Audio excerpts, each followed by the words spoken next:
نبی کریم صلی اللہ علیہ وآلہ وسلم نے اس سے منع فرمایا ہے کہ کوئی شخص اپنے مسلمان بھائی کو اٹھا کر اس کی جگہ خود بیٹھ جائے۔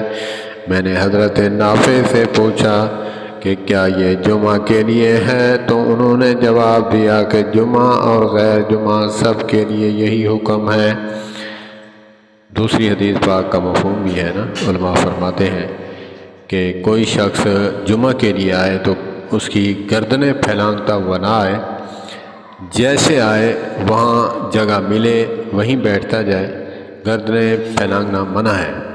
تو اسی لیے حضرت نافع سے پوچھا گیا کہ جمعہ کے لیے یہ ہے خاص یا پھر عام مجلس ہو یا پھر کوئی اور نماز ہو تو اس کے لیے؟